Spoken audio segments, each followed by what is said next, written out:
कबीरा की जब शुरुआत हो तो बात कहां से शुरू करें ये सोचना पड़ता है। बहुत बहुत खूब साधु बैंड, आपका बहुत बहुत शुक्रिया। जब आप आते हैं तो कुछ ऐसा ही नजारा पेश करते हैं। Thank you so much. और यही जो आपका सामंजस्य है, इसी की कड़ी को मानकर, इसी को कड़ी को पकड़कर आज आगे बात शुरू करते हैं। आज बात आज दरअसल ये कहना चाहता हूं बहुत गंभीरता के साथ। एक अभियान है जिस अभियान के तहत कुछ लोग जुड़े हैं, देश में तमाम धीरे धीरे लोग उससे जुड़ रहे हैं। हम चाहते हैं उस बात की शुरुआत आज हम यहां से करें। व्यक्तिगत तौर से मैं कुछ इतना ही कहना चाहूंगा। जब मैं दिल्ली आया था, मैं बड़ा सम्मान करता हूं इस अपनी राजधानी का, लेकिन एक शौक तो जरूर मुझे लगा था, और वो ये कि अक्सर यहां पे शो करते करते मुझे इस बात का आभास हो जाता है कि बात जब शुरू करता है कोई यहां पे, तो 2-3 चीजें पहले लगाता है और 2-3 चीजें बाद में लगाता है। मैं जानता हूं इशारा किस तरफ है, आप बहुत भली बात परिचित हैं कि कहां से वो शुरुआत करता है। वो इस बात का आभास मुझे भी दिल्ली में हुआ था जब आया था मैं। तो भारत अगेंस्ट अब्यूज, मैं पूरी बात तो आज हो सकता ना हो, लेकिन मैं शुरुआत तो आज इसी से, आगाज इसी से करना चाहूंगा कि हम सारे लोग कितनी जिंदगी में कितना और कैसे विष घोलते हैं, इसका अंदाजा शायद हम लोग को नहीं होता। कहीं भी किसी बात की शुरुआत करते हैं, गाली 2 पहले लगाते हैं और गाली 2 बाद में लगाते हैं। और गाली कौन सी होती है, या इस बात का अंदाजा है आपको? हाँ, बहुत गंदी गाली होती है। आ गए तुम? बनारस के बगल के रहने वाले हो? प्रयागराज के? हाँ, आ गए। मुझे आज बड़ी गंभीरता के साथ बात कहनी थी, इसीलिए मैंने बहुत शुरुआत बहुत गंभीरता के साथ की। हम मां बहन को बड़ा आदर के साथ देखते हैं, लेकिन जब गाली देना शुरू करते हैं तो ये सब भूल जाते हैं। मैं चाहता हूं कि इस बात की शुरुआत हो, इस बात की जिक्र हो, और हम सारे लोग कहीं ना कहीं इस बात से जुड़ें कि बात सिर्फ यहां पे ये नहीं हो हल्ले में आई और बात तय हुई और मुर्गे की तरह लड़े और लड़ने के बाद सब लोग चले गए अपने अपने घर। ये बात नहीं, मुद्दा ये नहीं है। मुद्दा ये है कि कोई एक बात किसी के दिल में बैठ गई, इतनी लोग जहां खड़े हैं उसमें से किसी शख्स के अंदर ये बात बैठ जाए कि नहीं यार, ये बात तो सही कहा था कि मेरी मां, मेरी बहन, मेरी दादी का क्या लेना था उस लड़ाई में जो इन्होंने इतनी गालियां परोस दी। और हम सारे लोग इस बात को अच्छी तरह से जानते हैं। हमारे जीवन में गालियों का कितना ज्यादा जहर घुला हुआ है, इसका अंदाजा हम सबको है। आज हमारे सामने, हमारे साथ एक शख्स मौजूद है जिनको कि मैं पहले भी शो में इंट्रोड्यूस कर चुका हूं, एक बार हमारे साथ आ चुके हैं। ओम अक आध्यात्मिक गुरु हमारे साथ मौजूद हैं। मैं एक बहुत बड़ा अभियान के साथ देश में इन्होंने शुरुआत की है।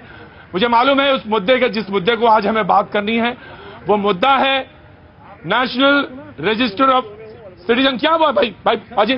जी, नेशनल रजिस्टर ऑफ सिटीजन का वो मुद्दा है NRI, उसका तमाम सारा जिक्र होगा, उससे बातचीत करेंगे हम।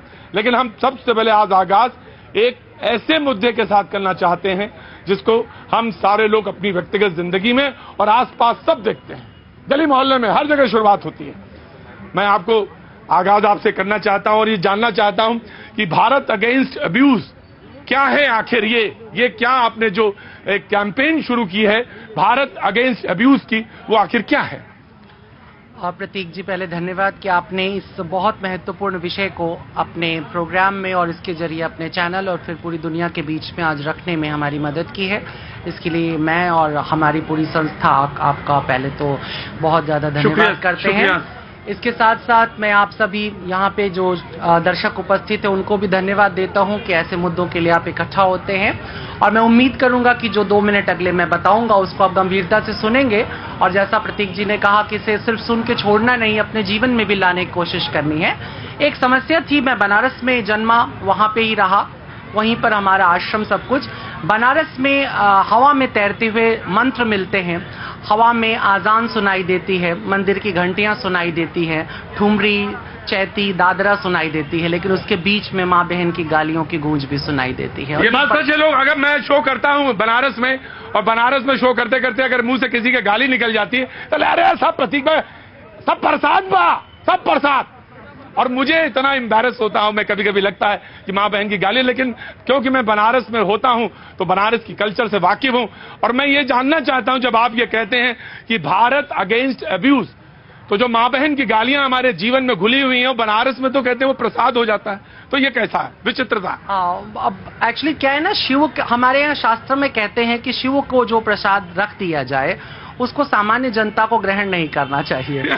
जैसे भांग, धतूरा, मदिरा इत्यादि जो शिव को चढ़ा दिया गया, जैसे सावन में दूध चढ़ा दिया गया तो सावन में दूध वर्जित हो जाता है सामान्य जन के लिए। ऐसे ही अगर गालियां वहां चढ़ा दी गई हैं तो मतलब कि समाज के लिए वर्जित हैं। लेकिन वो मैं बस बताना चाहता हूं कि ये कहीं ना कहीं मुझे बनारस की मखमली जो चेहरा था उसमें ये टाट के पैबंद की तरह दिखाई देते थे। और दिल्ली आने पर मुझे और तकलीफ हुई कि यहाँ पे गाली, और बनारस में तो थोड़ी सुर में भी थी, यहाँ बड़ी बेसुरी और कंसुरी होकर के गालियां चलने लगी। तो दिल्ली के अंदर एक ये भी समस्या है कि आप ऑटो में बैठ रहे हैं, आपके साथ आपकी बहन बैठी है, माँ बैठी है, उससे कोई मतलब नहीं, ऑटो वाला 2-4 बहन की गालियों के साथ श्री गणेश करेगा ऑटो का और लगभग उसी के साथ खत्म करेगा। टैक्सी भी यही करेगी, बात यही खत्म नहीं होती है। चाट खा रहे हैं वहां पर भी यही होगा। आप मंदिर में खड़े हैं तो शायद पंडित भी अचानक से 2 मैं आया। ये बात सही है कि नहीं? सही है सर। कहाँ से आई हैं? करनाल से।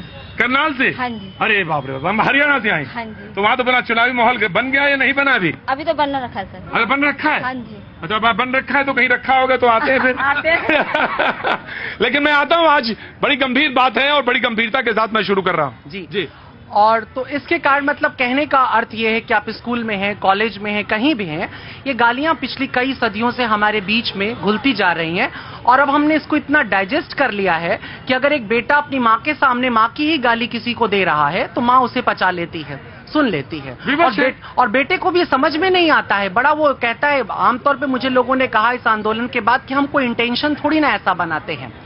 सवाल इसका नहीं है कि आपने क्या इंटेंशन बनाया, सवाल यह है कि आपके मुंह से जो निकल रहा है, जो शब्द जो उद्घोषित आप कर रहे हैं, वो अल्टीमेटली क्या वातावरण तैयार कर रहा है। ये बहुत बड़ी बात है। चूंकि मैंने पिछली बार भी बात की थी कि भारत भाषा का देश है और यहाँ पर भाषा की शुचिता को लेकर के बहुत काम हुआ है। हम इसीलिए इतने महान बन सके शायद कहीं इतिहास के अंदर, और शायद आज भी हमें। इसके बीच में माँ बहन बेटियों से जुड़ी गालियां जब हर तरफ चलती हैं तो ये बहुत ही दुखद है कि जब जिस देश में प्रधानमंत्री कहते हैं बेटी बचाओ बेटी पढ़ाओ, जिस देश में हम कहते हैं स्त्रियों को इक्वलिटी में एक बराबर होना चाहिए, जिस देश में हम कहते हैं माँ का सम्मान सबसे अधिक होना चाहिए।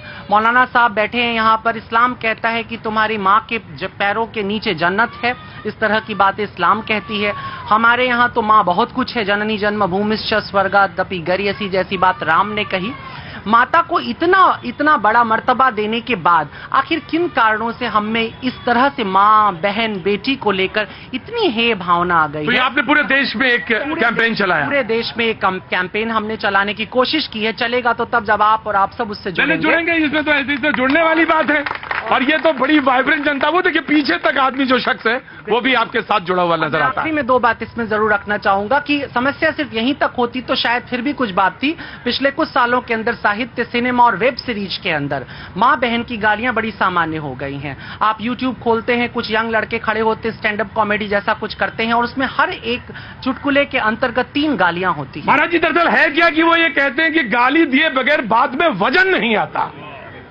वाह, तो आपने ऐसे कहा कि मेरी बात को आपने सही मान लिया। लोग कहते हैं जब तक ऐसे कहो, प्रतीक जी मैं आ गया, आप तो बहुत बढ़िया आदमी है। वो कहते प्रतीक जी ये बात है दरअसल, और इसी वो कहते हैं ये बात है एकदम, तो कहना इसमें ज्यादा दम आया। तो ये अजब सा है। बहरहाल मैं आपसे एक वादा जरूर करना चाहता हूं। आप पहले अपनी एक छोटी सी बात कहें, उसके बाद मैं एक बात आपसे और कहना चाहता हूं। मुझे ये दिल के बड़ा करीब लगा। यहां पे मैंने लगभग 3 साल से मैं शो करता हूं और लगभग 17 वर्षों से मैं शो करता आ रहा हूं। इन 17 सालों में मैंने न जाने कितनी कैंपेन और कितनी लोगों से बात की होगी, लेकिन ये एक ऐसा कैंपेन है आपका जिसमें लगा कि अगर मैं जुड़ूं व्यक्तिगत तौर से। मैं एक बार मैं बताना चाहता हूं कि मैं दिल्ली बस आया ही था और मैं अपनी बहन के साथ जा रहा था और पीछे भाई साहब ऐसा नवाजते चले जा रहे थे किसी को फोन पर, तो मैं अंदाजा लगाइए कि बोले मेरे दिल पे क्या बीती होगी। लेकिन था वो। लेकिन ये बात सिर्फ दिल्ली की नहीं है, ये बात सिर्फ बनारस की नहीं है, उत्तर भारत में ये बात ज्यादा है। और जिसको स्वीकार करना चाहिए। हिंदी भाषी क्षेत्र जी, में जी। तो बस हमारी ये कैंपेन जो है ये मूलतः हमारे लिए चारित्रिक परिवर्तन के लिए भी है कि हम स्वयं हम अपशब्द बोलें और व्यक्तिगत अपशब्द बोलें, किसी को आप झूठा बोलिए, मक्कार और भी बहुत सारे जो आपको मर्जी के आप बसंती कुत्तों के सामने मत नाचना बोलो, लेकिन आप माँ बहन की गालियों के साथ बनने वाले सिनेमा का भी बाइकॉट करें, ऐसे जो चैनल पे प्रोग्राम आ रहे हैं उसका भी बाइकॉट करें, अपने दोस्तों यारों को और विशेष करके जो हमारी माताएं बहनें यहाँ हैं, मेरा उनसे आग्रह है कि वो उनके सामने जब इस तरह की गालियां दी जाएं तो ये उसका विरोध अगर ना कर सके तो कम से कम उस स्थान को छोड़ देने का, सविनय अवज्ञा जैसे था वैसे ही सविनय अनसुना एक आंदोलन उनको चलाना होगा। बहुत बहुत शुक्रिया। और मैं बहुत अपनी बहुत बात शुक्रिया। आखिरी में ये कहूंगा कि आप में से जिन किसी के मन में ये हो वो आज जरूर ये शपथ लें कि वो आज से माँ बहन बेटियों से जुड़ी गालियां ना तो देंगे और ना उसे प्रोत्साहित करेंगे। बहुत बहुत शुक्रिया, बहुत बहुत शुक्रिया। ये बात बिल्कुल वैसे ही है जैसे अब आजकल सब्जी लेने जाएं तो साथ में थैला लेकर, धीरे धीरे बोल लो, क्या शो खत्म कर दे क्या यार? मैं बोलता हूं तुम इतना खुल के हंसते क्यों है यार मेरी बात पे? मैं बड़ी गंभीर बात कह रहा हूं आज, पर तुम लोग पता नहीं क्यों खिलखिला के हंसते हो। जी जी जी जी जी जी जी मैं कह रहा था आपकी बात से आनंद आता है और जिंदगी में कुछ नया सोचने का विचार आता है। आपकी एक छोटी सी बात बोलनी थी जो आप कह रहे थे ना, बिना दूसरे की माता जी या बहन जी को संबोधित किए बिना बात में वजन नहीं आता। मैं इत्तेफाक बिल्कुल नहीं रखता हूं, क्योंकि ये पंडित जी जो है बिना किसी माता और बहन जी का नाम लिए इतनी वजनदार बात कर रहे थे और सारा समाज इसको ताली बजा रहा था। उन्होंने किसी की भी माँ और बहन का नाम नहीं लिया और हर आदमी ने बिना जात और धर्म देखे हुए, चूंकि ये ब्राह्मण होंगे या पंडित होंगे, लेकिन हिंदू मुसलमान सिख ईसाई हर ने इनकी बात को ताली बजाया और एक बार भी इन्होंने किसी की माता जी या बहन जी का नाम बिल्कुल नहीं लिया। मैं ये कह रहा हूं कभी कभी उल्टा कान पकड़ो तो सीधी रास्ता नजर आ जाती है। मैं दरअसल भाई बहन मैं दरअसल आपकी ही बात को कह रहा था। और ये वो लोग कहते हैं कि फिल्म में गाली इसलिए डाली जाती है कि बात में वजन आ जाता है। डायलॉग कहते हैं सिगरेट इसलिए पीते हुए दिखाते हैं कि लगता है कि हाँ खूंखार आदमी है, तो सिगरेट पीते हुए दिखाते हैं। बहरहाल आज का मुद्दा मेरे प्रोड्यूसर साहब सोच रहे होंगे प्रतीक जी ने तो आज खूब भटकाया है। मुद्दा तो था बढ़िया चलता, हिंदू मुसलमान तक पहुंचता, फौज तो पूरी इकट्ठा थी आपके पास में तो पहुंचा तो आप वहां देते, लेकिन आजकल सोच के कुछ चलता हूं, करता कुछ और हूं। कुछ नहीं, मर्जी के हिसाब से चल रहा हूं आजकल। कोई लड़ाई नहीं, कोई झगड़ा नहीं, समाज में एकता और सामंजस्य वही स्थापित करना है। नौजवान अगर यहां खड़ा है और उसका सवाल यह है और वो मुझसे पूछता है कि बताइए प्रतीक जी आपने क्या किया, 17 साल बड़े अंदाज के साथ बोल रहे थे पत्रकारिता की, तो मेरे लिए आपने कितनी बार सवाल उठाए ये मुझे बताइए। तो ये बड़ा सवाल है और मैं इसी के साथ आज आगाज करता हूं। तो कोई अगर सवाल उठाना चाहे, कोई पूछना चाहे तो जरूर, तुम्हारे पास, तुमको छोड़ के, बस तुमको छोड़ के इसलिए छोड़ेंगे, तुम रोज आते हो सवाल पूछने। ऑफकोर्स मैं आता हूं, ऑफकोर्स जरूर जरूर जरूर। प्रतीक जी, मैं IIT दिल्ली से पढ़ा, 4 वर्ष हॉस्टल में रहा जी, और वहाँ पे ये इंजीनियरिंग कॉलेजेस में हॉस्टल में बहुत ज्यादा परिपाटी है। हाँ, गाली मतलब सो मच सो कि मैं अरावली हॉस्टल में था, एक काराकोरम हॉस्टल है जुड़ा हुआ, तो हमारे यहाँ हर 2-1 महीने में गाली कंपटीशन होता था। मतलब बता दिया जाता था, वार्डन छोड़ के चले जाते थे सपरिवार, और उस दिन बकायदा बालकनी पे खड़े होकर दोनों तरफ से 30-40 लड़के इधर इधर गाली दी जा रही हो। और ऐसा है कि भाई कारा में माँ की गाली अधिक चलती थी, अरावली में तो ये सब एक वहाँ तो ये इंजीनियरिंग कॉलेजेस में बहुत अधिक है। और उल्टे जो न बोले उसका उपहास बनाया जाता है। मतलब कोई छोटे कस्बे से आया या ऐसे आया और वो नहीं दे रहा गाली, संस्कार में नहीं है उसके, नहीं है, जो नहीं दे रहा तो उसको रैगिंग में उसको इतना जलील किया जाता है कि तुम कितने गंदी नाली के कीड़े हो जो गाली नहीं दे रहे। मतलब वास्तव में कह रहा हूँ ये बात सच है। मैं भी हॉस्टल में रहा हूँ 4 साल, वाकिफ हूँ क्या होता है। लेकिन यकीन मानिए हम कहते जरूर हैं कि मैं, जो भी माँ है बहन है वो सब देवी के बराबर हैं, सबको उतना ही आदर देना चाहिए। लेकिन व्यक्तिगत जीवन में जब आता है ना, जब असल जिंदगी में उतरते हैं तो एक कर्म नहीं छोड़ते हैं गाली देते समय, सब एक साथ बराबर तौल देते हैं। ठीक है ना भाई? बहरहाल बहुत बहुत शुक्रिया भरत जी, बहुत बहुत शुक्रिया। प्रोड्यूसर साहब हमारे गुस्सा हो जाएंगे।